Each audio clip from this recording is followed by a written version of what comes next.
स्वागत है आपकी आज की 10 बड़ी और ताजा खबरों में। चलिए शुरू करते हैं पहली बड़ी खबर से। उससे पहले छोटी सी रिक्वेस्ट है कि चैनल को सब्सक्राइब कर लें। नमस्कार, आप देख रहे हैं एजडी न्यूज और मैं हूं अनूप कुमार। बिहार से इस वक्त की बड़ी खबर। गया पंडित दीनदयाल उपाध्याय रेलखंड स्थित परैया स्टेशन से झारखंड के चतरा तक इन रेल लाइन निर्माण परियोजना को केंद्र सरकार ने मंजूरी मिल गई है। जानकारी के अनुसार लगभग 2500 करोड़ रुपए की इस महत्वाकांक्षी परियोजना को लेकर राजपत्र की अधिसूचना भी प्रकाशित कर दी गई है। इस घोषणा के बाद परैया बाजार, कुरुआ बाजार सहित आसपास के ग्रामीण इलाकों को खुशी का माहौल है। लोगों का मानना है कि यह रेल परियोजना क्षेत्र के आर्थिक, सामाजिक और पर्यटन विकास को मील का पत्थर साबित होगी। प्रस्तावित रेल लाइन परैया से होकर बोधगया, सिरघाटी, गुरुआ रास्ते चतरा तक जाएगी। इससे पहली बार विश्व प्रसिद्ध बौद्ध पर्यटन स्थल बोधगया को नई रेल कनेक्टिविटी मिलने की संभावना बढ़ गई है। अजमतगंज पंचायत के मुखिया सुनील कुमार शर्मा ने कहा कि परैया चतरा रेल लाइन की स्वीकृति तेज क्षेत्र के लिए बड़ी उपलब्धि है। इससे व्यापार, उद्योग और रोजगार को पर्यटकों की नई दिशा मिलेगी। साथ ही बिहार और झारखंड के बीच सामाजिक और आर्थिक संबंध की मजबूत होंगे। सीमेंट व्यवसायी पवन कुमार ने बताया कि इस रेल लाइन के शुरू होने से झारखंड और बिहार के बीच कोयला, खनिज और खदान के परिवहन की काफी सुविधा होगी। इससे परैया जैसे पिछड़े क्षेत्र की अर्थव्यवस्था को मजबूत मिलेगी। आसपास के इलाकों को तेजी से विकास होगा। उन्होंने कहा कि भविष्य में परैया जंक्शन के रूप में विकसित हो सकता है, जिससे कई मेल और एक्सप्रेस ट्रेनों की ठहराव संभव होगा। इससे होटल, लॉज, परिवर्तन और अन्य सेवाओं से जुड़े नए व्यवसाय विकसित होंगे और अन्य युवाओं को लिए रोजगार का अवसर बढ़ेगी। गया जिले के सिरघाटी अनुमंडल की पुलिस सूचना के आधार पर सक्रिय होकर कार्रवाई की। इसमें पुलिस को विशेष सफलता मिली। रविवार की सुबह 9 बजे थाना क्षेत्र के गोपालपुर गांव के पास जीटी रोड पर छापेमारी कर पुलिस ने 210 किलो गांजा बरामद की है। जीटी रोड से होकर मादक पदार्थों की तस्करी मामले में इस सफल के रूप में देखा जा रहा है। पुलिस को मादक पदार्थ नेटवर्क तक पहुंचने में इससे मदद मिलने की संभावना है। थाना अध्यक्ष मोहन कुमार ने बताया कि फिलहाल बरामद गांजा का बाजार में लाखों रुपए का अनुमान लगाया गया है। आयोग इजिम ने बताया कि सूचना मिली थी कि एक हाईवे जीटी रोड से मादक पदार्थ गुजरने वाली है। 2 ड्राइवर गिरफ्तार। पुलिस ने अपना जाल बिछाया और छापेमारी कर प्रतिबंधित मादक पदार्थ गांजा बरामद करने में सफल हुई। इसके साथ हाईवा के 2 चालक गिरफ्तार किए गए हैं। इसमें पिंटू कुमार पिता बुधूर सिंह, ग्राम रूपसागर, थाना नवानगर, जिला बक्सर और पंकज कुमार पिता छोटन तिवारी, ग्राम मोहनपुर, मालियाबाग, थाना दिनार, जिला रोहतास के रूप में की गई है। चालक ने पूछताछ में बताया कि हमें हाईवा को सासाराम ले जाने के लिए बोला गया था, लेकिन जब सख्ती से पूछताछ हुई तो उसने तस्करी किए जाने की बात बताया। हाईवा जैसे ही डोभी से आगे बढ़ी, गोपालपुर ने पुलिस ने रोककर जांच शुरू किया तो हाईवा के अंदर बनाया गया विशेषता खाना में 26 किलो के 8 बोरे बरामद हुए। बंद 210 किलो गांजा बरामद किए गए हैं। गया जिले के मोहनपुर थाना क्षेत्र के गंभीरा गांव के रविवार को केंद्रीय मंत्री जीतनराम मांझी के समाधान बाराचट्टी विधायक ज्योति मांझी के काफिले के साथ सड़क पर विवाद हो गया। देखते ही देखते मामला तनावपूर्ण हो गया। घटना को लेकर विधायक ने मोहनपुर थाना क्षेत्र के में लिखित आवेदन देकर 7 नामजद समेत 20 लोगों के खिलाफ प्राथमिकी दर्ज कराई है। विधायक ने आवेदन के अनुसार वह बुमुआर पंचायत में गंभीर गांव में आदर्श समाज द्वारा आयोजित कार्यक्रम में भाग लेने जा रही थी। इसी दौरान सड़क के बीच एक सवारी वाहन BR02 M 2542 खड़ा रहने से उनका काफिला रुक गया। सुरक्षा कर्मियों द्वारा वाहन हटाने का आग्रह किए जाने के बाद मौजूद लोगों ने साथ ही कहासुनी शुरू हो गई। आरोप है कि कुछ लोग अचानक उग्र हो गए और विधायक के अंगरक्षकों के साथ धक्का मुक्की करने लगे। विधायक ने अपने आवेदन में अब कहा कि स्थिति बिगड़ती देख जब वह वाहन से उतरी, उसके साथ उनके हाथ भी अभद्र व्यवहार लगी, गाली गलौज और धमकी मुक्की।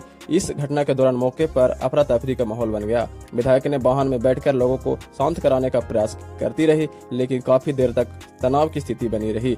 विधायक ने 7 स्थानीय लोगों को नामजद जबकि 13 अन्य अज्ञात लोगों को भी प्राथमिकी में शामिल किया है। उन्होंने घटना का वीडियो फुटेज होने का दावा करते हुए उससे पुलिस की उपलब्ध कराए जाने की बात कही है। सूचना मिलने पर पुलिस बल के साथ अधिकारी मौके पर पहुंचे। बाद में स्थानीय ग्रामीणों और जनप्रतिनिधियों के हस्तक्षेप से मामला शांत कराया गया, जिसके बाद विधायक का काफिला सुरक्षित आगे बढ़ सका। देश के फेमस टीचर खान सर ने शिक्षा जगत के बाद अब स्वास्थ्य सेवा में क्षेत्र में अद्भुत कदम उठाया है। पटना में खान हेल्थ केयर अस्पताल की शुरुआत हो चुकी है, जो गरीब और मध्य वर्गीय परिवारों के लिए एक बड़ा सहारा बनकर उभरा है। यहाँ इलाज कराने वाले मरीज की तारीफ कर चुके हैं। ताज मानना है कि खान सर ने जुड़ा किसी भी स्टूडेंट के पेट में अचानक अपेंडिक्स का दर्द हुआ, इस कुछ समय में नहीं आया तो खान सर के अस्पताल में पहुंच गए। ऑपरेशन के बाद थोड़ा ठीक हुआ तो खान सर उसका हालचाल जानने पहुंच गए। इसी दौरान दोनों के बीच काफी कुशल क्षेम के बाद मजेदार बातें भी हुई। खुद ही मोटे हो गए हैं यार। दरअसल हॉस्पिटल भर्ती एक लड़के का हालचाल जानने मशहूर खान सर जानने पहुंचे। उन्होंने हॉस्पिटल स्टाफ से पूछा कि इनकी कितने दिन में एडमिट हैं, या जवाब आता है 9 दिन से। इसके बाद वो अपेंडिक्स से होने वाली परेशानी से जुड़ी बीमारी को बताते हैं। साथ ही उनकी मां को खान सर बताते हैं कि वे समय से अस्पताल में आ गया था, अच्छे से इलाज हुआ, जल्द ही ठीक हो जाएगा। बैठे रहने से पेट का फैट बढ़ जाता है। पेट से जुड़ी बीमारी का बातों को दौरान खान सर कहते हैं कि वो खुद ही मोटे हो गए हैं, फिर खिलखिलाकर हंस पड़े हैं। हाथ खान हेल्थ केयर के में भी ओपीडी सेवाएं लंबे इंतजार के बाद खान सर का ये अस्पताल अब पूरी तरह से एक्टिव हो चुका है। यहाँ लगभग करीब प्रमुख चिकित्सा विभागों को ओपीडी सेवाएं सफलतापूर्ण संचालित की जा रही है। अस्पताल से खुलते ही इलाज कराने के लिए सिर्फ पटना ही नहीं बल्कि बिहार के विभिन्न जिलों, अन्य पड़ोसी राज्यों और नेपाल से भी बड़ी संख्या में लोग रोजाना यहाँ पहुँच रहे हैं, जिससे परिसर में हर दिन भारी भीड़ देखने को मिल रही है। निजी अस्पतालों की तुलना में यह मिल रहे किफायती इलाज के मरीज पूरी तरह संतुष्ट नजर आ रहे हैं। कुछ मामलों में मरीजों का एडमिशन भी लिया जा रहा है।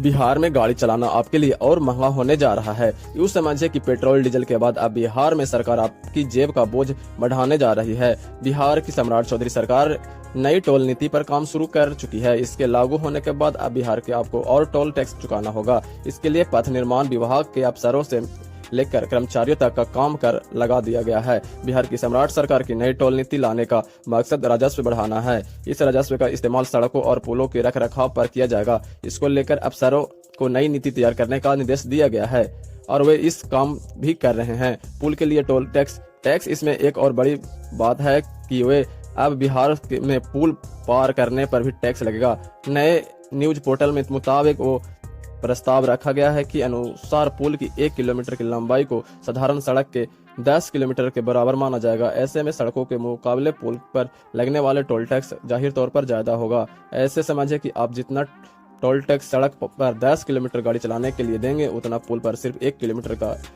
लग जाएगा। यही नहीं, पुल तक पहुंचने के लिए अप्रोच रोड पर भी अलग टोल की देर तक की जा सकती है।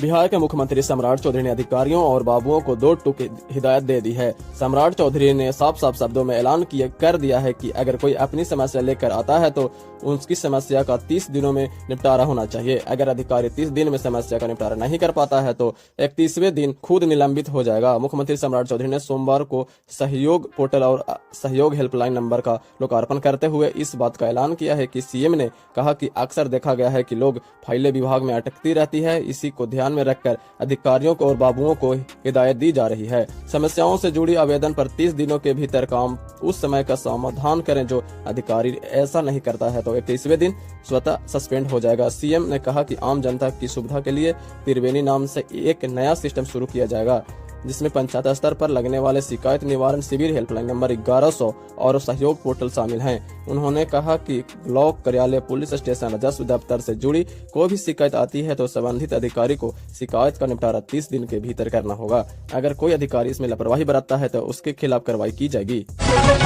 पटना के खगड़िया जिले के मानसी थाना क्षेत्र में NH 31 पर हुए भीषण सड़क हादसे में 6 लोगों की मौत हो गई। बिहार सरकार ने मुआवजे का ऐलान किया है। मुख्यमंत्री सम्राट चौधरी ने मृतकों की आश्रित को 4-4 लाख रुपए अनुग्रह अनुदान देने का निर्देश दिया है। मुख्यमंत्री ने घटना पर गहरा शोक जताते हुए इसे बेहद दुखद बताया। उन्होंने मृतकों को सज्जनों के प्रति संवेदना व्यक्त की और घायलों के बेहतर इलाज के निर्देश दिए। यह हादसा मानसी थाना क्षेत्र में ठाठा स्थित NH 31 पर सोमवार दोपहर में हुआ। प्रत्याशियों ने अनुसार एक तेज रफ्तार ट्रक अनियंत्रण होकर पहले ऑटो रिक्शा के टकराया, फिर पिकअप वैन और सफारी वाहन को भी अपनी चपेट में ले लिया। सांसद पप्पू यादव की सुरक्षा बढ़ाने के मामले में पटना हाई कोर्ट ने बिहार सरकार को बड़ा झटका दिया है। अदालत ने सरकार के उस आदेश को रद्द कर दिया जिसमें पप्पू यादव Y+ सुरक्षा घटाकर Y श्रेणी कर दिया गया था। हाईकोर्ट ने अपने फैसले में कहा कि कानून और संविधान सर्वोपरि है और किसी भी कार्यपालिका का निर्णय मानने के तरीके से नहीं लिया जा सकता।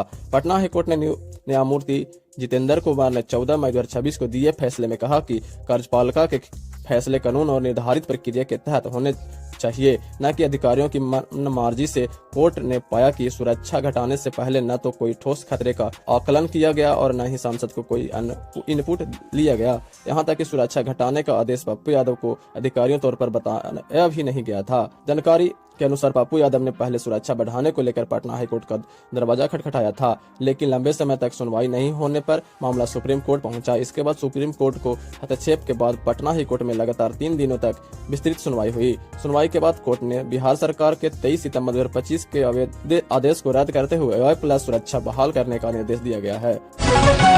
बिहार में बढ़ती गर्मी और हीट वेव को देखते हुए नालंदा मेडिकल कॉलेज अस्पताल NHCH प्रशासन ने विशेष तैयारी शुरू कर दी है। अस्पताल में हीट वेव से प्रभावित मरीजों के लिए कुल 38 बेड आरक्षित किए गए हैं। इनमें से एजेंसियों के आपदा वार्ड में 8, औषधि विभाग में 24 और विशेष रोग विभाग में 6 बेड शामिल हैं। अस्पताल प्रशासन के मरीजों और उनके परिजनों को धूप से बचाने के लिए सेंट्रल इमरजेंसी रजिस्ट्रेशन काउंटर, शिशु रोग विभाग और औषधि विभाग को OPD परिसर में तिरपाल लगाकर बनाया गया है।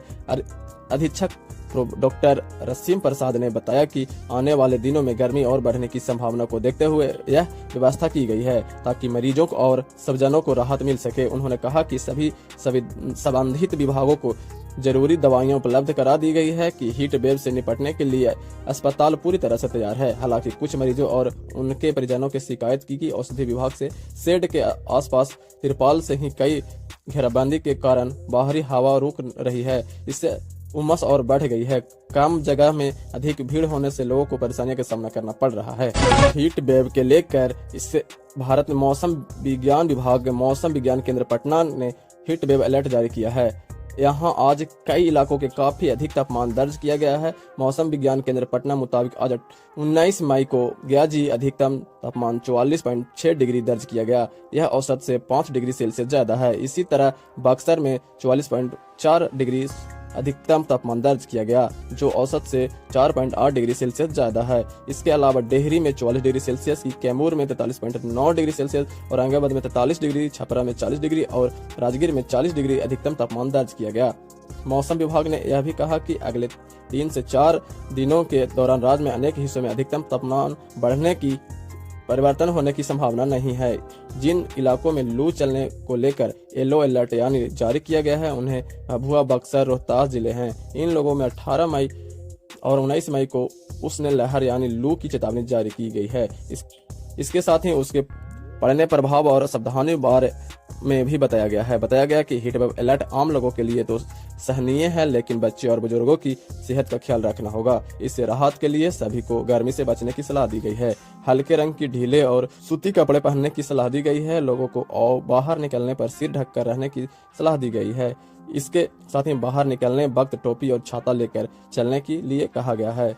दोस्तों, ये थी आज की बड़ी और ताज़ा खबरें। आपको कौन सी खबरें सबसे ज्यादा चौंकाने वाली लगी, कमेंट करके बताएं। और